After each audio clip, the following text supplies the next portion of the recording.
दोस्तों, जिस तरह से भारत पाकिस्तान की 1971 लड़ाई में बांग्लादेश का जन्म हुआ, क्या 2025 में भारत पाकिस्तान की इस लड़ाई में बलूचिस्तान का जन्म होने वाला है? क्योंकि बेहद इंटरेस्टिंग खबर इस समय बलूचिस्तान से निकलकर सामने आ रही है। भारत की तरफ से जब पाकिस्तान के ऊपर ऑपरेशन सिंदूर चलाया गया था, उससे पहले काफी सारे पाकिस्तानी अकाउंट्स को भारत के द्वारा बैन किया गया था, जिसमें बलूचिस्तान के भी काफी सारे लोग और अकाउंट शामिल थे, जो कि प्रो इंडिया अकाउंट्स भी थे, यानी कि वह भारत के एक्शन को सपोर्ट करते थे, साथ ही भारत से सपोर्ट चाहते थे। बलूचिस्तान की आजादी में उन लोगों को भी भारत सरकार के द्वारा बैन किया गया था, लेकिन जैसे ही भारत के द्वारा ऑपरेशन सिंदूर चलाया गया, उसके बाद उनके ऊपर से भारत के द्वारा बैन हटा लिया जाता है। वहीं आज ही बलूचिस्तान की तरफ से जो मीर यार बलूच हैं, उन्होंने एक्स पर एक ट्वीट किया, जो कि आप अपनी स्क्रीन पर देख सकते हैं। इसमें इनके द्वारा कहा गया है कि हम बलूचिस्तान के लोग जो हिंदू कम्युनिटी बलूचिस्तान के अंदर रहती है, उनको आश्वासन देते हैं कि पाकिस्तान की किसी भी तरह की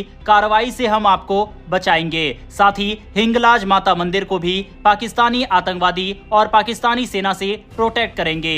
वहीं उनके द्वारा काफी इंटरेस्टिंग हैशटैग भी यूज किया गया, जिसमें hashtag operation Sindoor, hashtag ADGPI, hashtag Narendra Modi और सेना अध्यक्ष का हैशटैग यूज किया गया। अब सवाल उठता है कि आमिर यार बलूच कौन है? तो आपको बता दें, ये बेहद प्रसिद्ध बलूचिस्तान के लेखक हैं और बलूचिस्तान की स्वतंत्रता की लड़ाई लड़ रहे हैं। इतना ही नहीं, बलूचिस्तान ने अब फाइनली खुद को पाकिस्तान से आजाद घोषित कर दिया है। ये सिर्फ एक स्टेटमेंट नहीं है, ये वो आवाज है जो पिछले कई दशकों से दबाई जा रही थी और अब खुलकर सामने आ गई है। बात कल रात की है, जब बलूचिस्तान के प्रसिद्ध लेखक और बलूचिस्तान लिबरेशन मूवमेंट के प्रमुख चेहरों में से एक मीर यार बलोच ने एक्स ट्विटर पर एक लंबा पोस्ट डाला। उसमें उन्होंने साफ साफ लिखा, we have now claimed our independence. सिर्फ इतना ही नहीं, उन्होंने ये भी कहा कि यूनाइटेड नेशन बहुत जल्द एक ऑफिशियल अनाउंसमेंट करने वाला है, जिसमें बलूचिस्तान की स्वतंत्रता को अंतर्राष्ट्रीय मान्यता दी जाएगी। साथ ही उन्होंने भारत से आग्रह किया है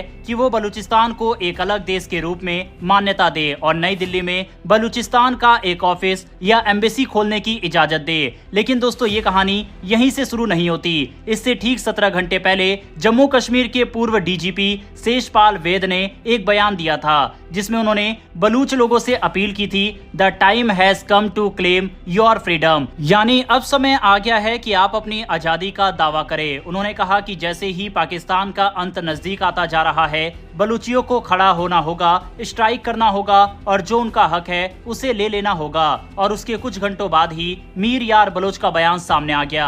अगर आप सोच रहे हैं कि ये सब अचानक हुआ, तो ऐसा नहीं है। बलूचिस्तान में पिछले कुछ दिनों से जमीन पर हालात बहुत तेजी से बदल रहे हैं। सबसे पहले खबर आई कि बलूच फ्रीडम फाइटर्स ने क्वेटा में कब्जा कर लिया है। क्वेटा बलूचिस्तान की राजधानी है। पाकिस्तानी आर्मी को वहां से पीछे हटना पड़ा। इसके बाद खबर आई कि केच, मास्तूंग, काची जैसे इलाकों में बलूच विद्रोहियों ने हमला किया, एक बड़ी गैस पाइपलाइन को उड़ा दिया। पाकिस्तान के आर्मी काफिलों पर हमला कर 14 सैनिकों को मार दिया। क्वेटा कराची हाईवे और कलात जिला, जो बलूचिस्तान के सबसे बड़े जिलों में से एक है, इन पर भी बलूच विद्रोहियों का कंट्रोल हो गया। यानी अब ये केवल बयानबाजी नहीं रही, अब ये जमीन पर एक्शन में तब्दील हो चुकी है। अब आते हैं मीर यार बलोच के उस बयान पर जो उन्होंने UN और भारत को लेकर दिया। उन्होंने कहा, यूनाइटेड नेशन तुरंत बलूचिस्तान को एक अलग देश के रूप में मान्यता दे। UN बलूचिस्तान में पीस कीपिंग फोर्स भेजे ताकि पाकिस्तानी आर्मी को पूरी तरह निकाला जा सके। भारत बलूचिस्तान को डिप्लोमेटिक मान्यता दे और एक ऑफिस खोले। यूनाइटेड नेशन हमें करेंसी और पासपोर्ट छापने के लिए फंड रिलीज करे। वहीं सबसे अहम बात उन्होंने कहा कि अब जो भी पाकिस्तानी या non Baluchi army personnel Balochistan में मौजूद है, उन्हें तुरंत देश छोड़ना होगा। उन्होंने बलूचिस्तान को अब स्टेट नहीं बल्कि देश कहना शुरू कर दिया है। अब सवाल ये उठता है, भारत क्या करेगा? भारत हमेशा से बलूचिस्तान के मानवाधिकार उल्लंघनों पर बात करता आया है। प्रधानमंत्री नरेंद्र मोदी ने खुद 2016 के लाल किले के भाषण में बलूचिस्तान का जिक्र कर चुके हैं। बलूच नेता भी हमेशा भारत से समर्थन की अपील करते रहे हैं और अब तो उन्होंने सीधा एम्बेसी खोलने की मांग कर दी है। भारत के पास ये एक बहुत बड़ा अवसर है कि वो पाकिस्तान को डिप्लोमेटिक स्तर पर घेर सके और बलूचियों को अंतर्राष्ट्रीय मंचों पर सपोर्ट करे। लेकिन ये फैसला बहुत सधा हुआ होगा, क्योंकि भारत को अंतर्राष्ट्रीय कानूनों, कूटनीति और अपने रणनीतिक हितों को संतुलन में रखना होगा। बलूचिस्तान की आजादी की घोषणा पाकिस्तान के लिए बहुत बड़ा झटका है।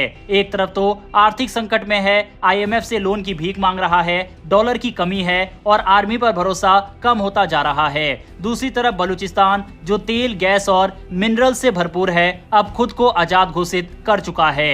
अगर भारत, यूनाइटेड नेशन या कोई और बड़ी ताकत बलूचिस्तान को मान्यता दे देता है तो ये पाकिस्तान के पतन की शुरुआत मानी जा सकती है। ये घटनाएं इतिहास में दर्ज होंगी। बलूचिस्तान की आजादी का ऐलान सिर्फ एक ट्वीट नहीं, बल्कि वो आग है जो पाकिस्तान के अंदर ही कई हिस्सों में फैल सकती है, खासकर सिंध और खैबर पख्तूनख्वा जैसे इलाकों में। भारत के लिए ये समय है सोचने का, समझने का, वहीं सही कदम उठाने का। भारत के अंदर भी ज्यादा से ज्यादा लोगों को इस टॉपिक के ऊपर वीडियो बनाने की जरूरत है, जिससे पाकिस्तान के अंदर बलूचिस्तान की आजादी की मांग और भी तेजी से उठे।